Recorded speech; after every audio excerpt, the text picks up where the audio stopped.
All right, let me pull up. How's everybody doing after another week? Doing well. Happy Halloween. Yes, happy Halloween. All right, so I'll just basically start by reintroducing the prompt. What we're going to do is discuss with each other situations in which we have employed the various sources of power that we read about in Chapter 5, and kind of tie those experiences into our roles as leaders or followers.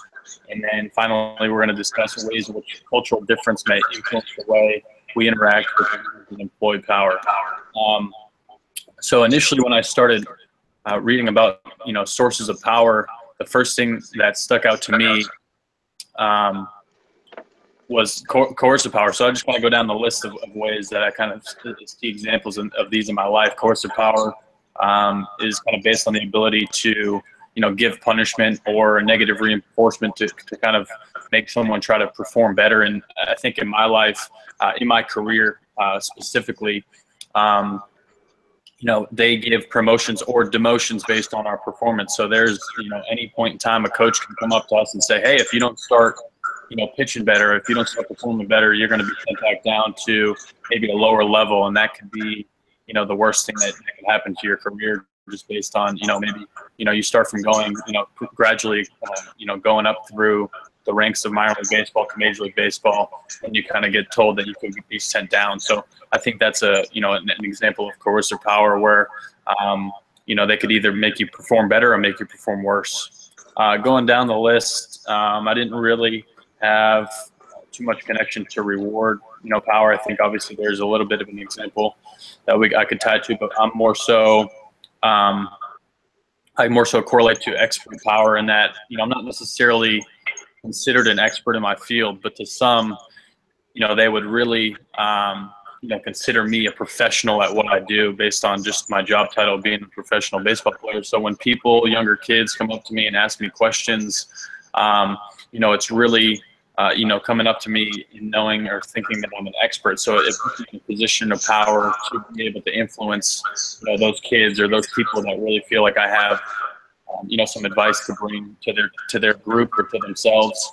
And, I have the opportunity to really influence some people in a positive way based on, my expertise in baseball. So on down the list, referent power. For me, I'm with the San Francisco Giants organization. So this past spring training, I was able to be around Madison Bumgarner for a lot of the few months of spring training. And for me, he's a role model to me. So, kind of from being more of a follower in this perspective, I really looked up to him and I admire him. So he has that power over me to be able to say and do things that I'm most likely going to follow and listen to. And, I consider him one of the more talented players in the game, if you guys follow baseball. And so I really, kind of was latched to his side and really just trying to be a sponge and listen to what he was saying. So he had that opportunity to really, affect me in a good way. Now, there were times when he was kind of, I wouldn't say negative with his actions, but, he kind of had this way about him that was a little more harsh. And so, I kind of had this opportunity to be like, I don't really like this guy per se. So I think he had that, where it mentions, loyalty generally develops over an extended period of time. And it takes a long time to nurture that power and that kind of that friendship. So, with that being said, it gives you a certain period of time to, to like a person and to consider them a role model, or you're going to have to really go back and regain that trust, with that person. So, those are specific examples from those kind of three power applications that I, found most applicable to my life. Does anybody else relate, or do you guys have any more things to say about that?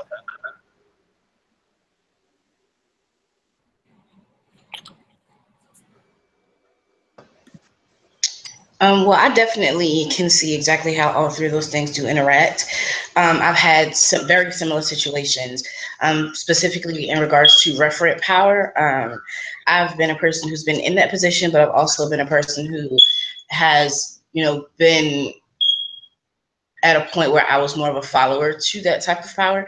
Because I know, like, at my high school, actually, our principals, like, yeah, they had the legitimate power because, you know, they had the actual title of being a principal, but just being able to speak with her, being able to really hear what she has to say, being able to understand exactly what type of motivations that cause her to want to be better, to want to develop a community, because she decided in tangent with someone else to actually open a school in an area where people really aren't privy to, and where, you know, the education is limited. It's modified to pretty much just get the test scores but not actually get the knowledge. So being able to see someone who is on that level, you know, where she could have went on and become a lawyer or become, you know, some great person, but she actually decided to focus on bettering the community, it actually does inspire me and continues to inspire me to want to be that type of leader as well. So I can definitely understand that referent power, having someone who inspires you to be better, you know, to really follow their footsteps, and to also, you know, accept that admiration for what it is. And I also try to apply that as well into my life, because as I said previously, I just earned the title of shift supervisor at the Starbucks I work at. And so, but before I was actually able to get that position, a part of that had to be in regards to me developing rapport with people, in regards to developing those relationships. So that way, you know, when I decided that I wanted to actually, you know, pursue this level or pursue that position, then I already had people who had my back, people who were able to help me and, you know, tell me exactly what in order for me to get those points. I feel like reward power is so, because of course it's something that I feel like a lot of people have done. Like, I know for me, for example, you know, when I was younger and I babysitted my brother and sister, you know, reward power always gets you what you want, right? Like, oh, if you go and take a nap, I'll, you know, cook you some dinner or give you a cake or something like that, you know. And it's great because, you know, it gets those short-term. Part of me always feels like, you know, is that actually legitimate? Is that something that, you know, that I want to actually do? It's like, yeah, it's great when you're, you know, like my manager, we ended up staying one night and we had to like clean the entire store, like buffer the floors and do all this crazy stuff. So whereas normally we'll get off at like 10:30, this time we got off at like 1 o'clock in the morning. And so when it was done, you know, he got us pizza and all this kind of stuff. And it was great, you know, because pizza is always great, right? But being able to know, and like, of course, he sat and we actually had a chance to talk and communicate, which to me was more of a reward that way, because you have a leader, you know, somebody is, it's like, they're not intangible, but sometimes they may be a little out of reach. So to have him, you know, see us making that sacrifice to better the store and being able to not only, you know, provide us with food and all of that, but also give us conversation and give us some form of inspiration and just a time to relax. It's actually something that more, you know, it makes me a lot, I'm more open to doing the harder task or to doing, you know, the above and beyond, because of the fact that I know that we had that type of relationship. In regards to environmental power, I feel like, you know, the only way that I've really been affected by that has been like I said, in the shift position, just telling people where exactly they need to be, where they need to go, based off of, you know, who's doing the best, you know, in whatever section or whatever area they need to work on. So you'll have the bar, the drive-through, pretty much based off of whoever is the best in that position. We'll go ahead and organize that. Outside of that, I know that environmental power is more for people who are like kind of behind the scenes, in regards to, you know, setting up the organization, you know, doing the software, all of that. I know that at another job I had where I was actually a supervisor at a call center, we had a lot of updates done. So, you know, having that over us, it kind of hampered our ability to be as productive as we wanted to be. But at the same time, we were kind of just forced to, you know, deal with it because these things had to be done. Burst of power, for me, I feel like I have not really experienced that as much. Because for me, coercive power, whenever I think about that, I kind of think about, you know, the teachers, you know, that we have. It's like, you know, you have to perform this level or else you're going to fail. And you never know how that's going to, you know, influence you further out there.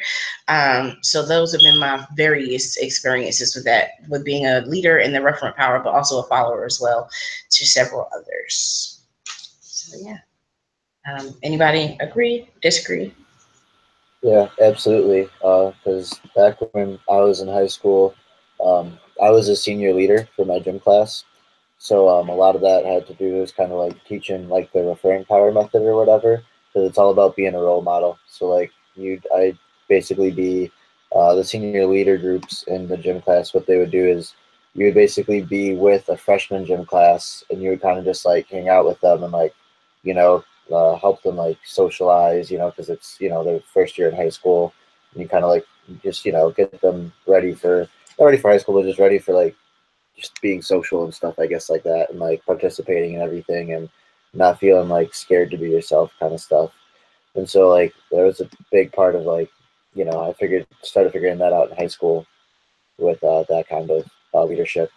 Um, yeah, and so that was definitely cool. Sorry, one second. And then I also feel like, oh geez, with the coercive power, it's definitely, I don't know. I used to play sports too, so I definitely feel that.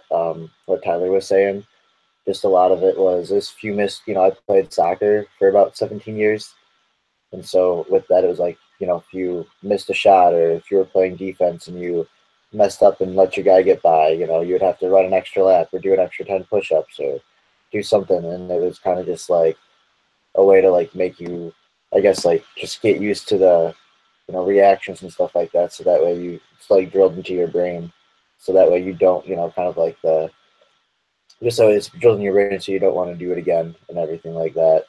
And yeah, and then yeah, and then with expert power, it's definitely that one hits me just because a lot of the people that I work with at Starbucks are coffee masters. So it's definitely really interesting when they're talking about coffee, and like whenever like there's like some kind of coffee thing going on at the store, they're usually, even if they aren't a supervisor, because you don't have to be a supervisor to be a coffee master. So even if they aren't a supervisor, I still feel like they have power over me just because they have more knowledge on coffee than I do.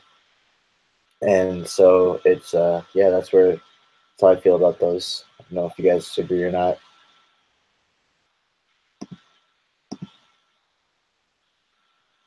Or if anyone else wants to say something.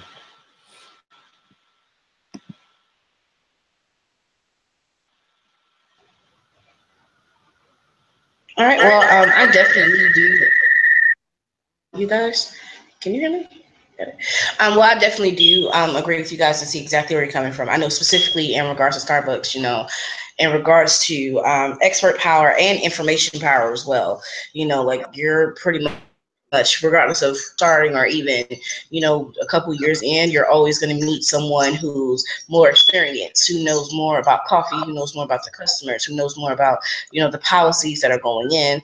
And I think that's a really good thing, just like the text says. It's like a lot of leaders have to use power, in tandem a lot of times in order to be as effective as they want to be. So I think that, that I completely understand where you're coming from in regards to having that experience at Starbucks. Hey? Was I on mute before? I'm sorry. Yes. Okay, all right. Sorry, I was like talking. Anyway, yeah, I wanted to give my little input as far as the different sources of power. So, coercive. Probably at one point or another, we do fall victim to that. Whether it's at school, work, wherever it may be. Um, like you mentioned before, as far as grades, yeah, you're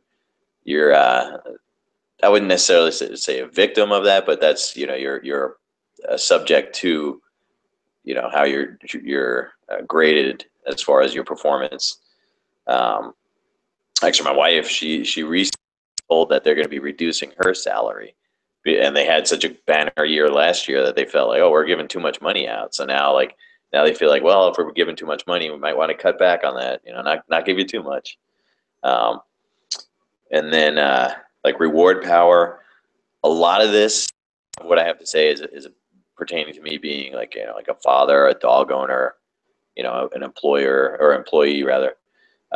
So reward power, like with the intangibles and the tangibles. So you know, um, when kids and dogs do a good job, you reward them.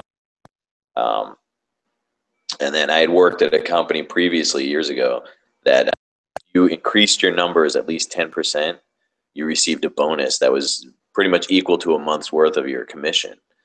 And so, you know, you like every year you're like licking your chops, like getting ready to like, hey, let me, you know, I got to get that 10% or more, you know, and that way you earn that pretty much an extra commission. You know, other things like being good in sales, you know, you win content, monetary or just products. Like, you know, there's one where it was the Harley Davidson, the anniversary contest that we had. And so I won the cold call contest. So I won a jacket, you know, and that was pretty cool. There was a Mustang anniversary one. I won the jacket in that too. So, I mean, you know, little nuggets that companies throw out to you, you know, those are little rewards that you get. You know, again, like legitimate power, that's something where you know, like, parent, you know, you kind of ingrain that.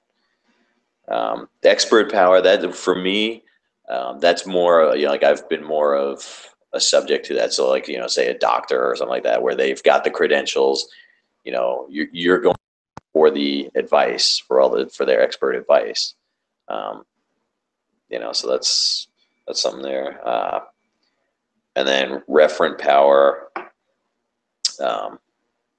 Yeah, like, so one thing that I thought of, like when they use the example of working overtime, if anybody's seen Office Space, I mean, granted, like they didn't really respect the boss there, but you know, when he would pull the old, yeah, I'm gonna need you to stay a little late today, or I'm gonna need you to work this weekend, yeah, you know, like that kind of thought of that.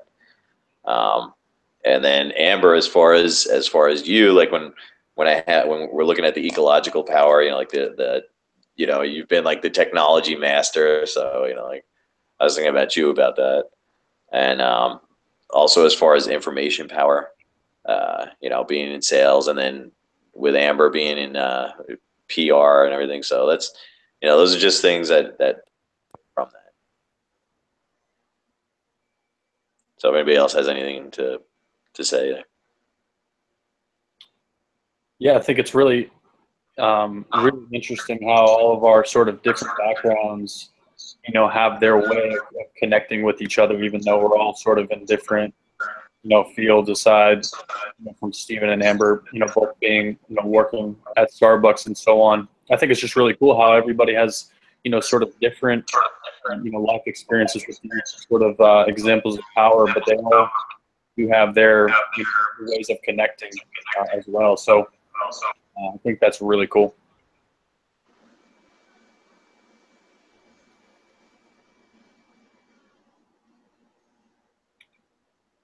Did we discuss? Did we discuss the ways in which cultural difference may influence the way we interact with leaders? Is that sort of touched upon already in everyone's discussion? Well, personally, I did want to talk about that a little bit, because I think, of course, culture is one of the major ways that you're able to, you know, really distinguish which type of powers you're looking at, and distinguish, you know, how it specifically affects you. But again, I think all of us are also looking at it from, you know, our personal cultures, like where we come from, and how we look at it. Like, so for example, you know, here, you know, having someone, again, who's a role model, having someone to be able to talk to you personally, that's really great, you know. But if you go to a culture where they kind of put people on a pedestal or feel like there is a separation or a hierarchy, then they may not actually look at it as, you know, appropriate, or they may not look at it as necessary. So whereas we're like, you know, it's great, we're able to develop that relationship, to them, it may not seem professional at all. And that could definitely change that source of power, you know, or at least how we would look at it individually.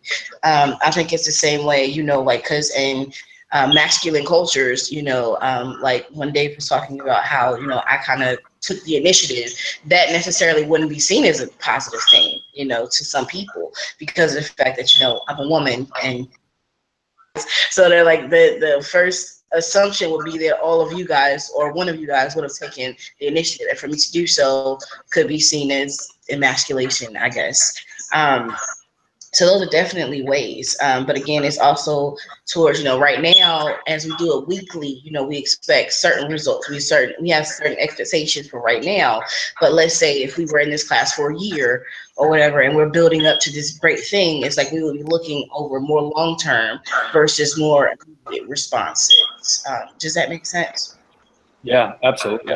Yeah, I mean, I just totally, I think, what you and who you surround yourself with growing up, whether it be, the way your parents kind of employ those powers and so on, and the group of people that you're around or whatever it may be, it's going to influence the way that you employ that power growing up. So with my dad, the way he raised me, which he's a great dad, but when it came to baseball, if I didn't do well or if I didn't kind of perform up to his standards, it was almost like this, this wall was built up, and he wouldn't, talk to me. So it was sort of, that example that I was talking about, sort of, what was that, coercive power? Yeah, coercive power. And that, if I didn't do well, it was sort of, there was no reward. He kind of, kind of shut me out for just a little while until maybe I did do well. So for me, that culture that I kind of grew up in with my family,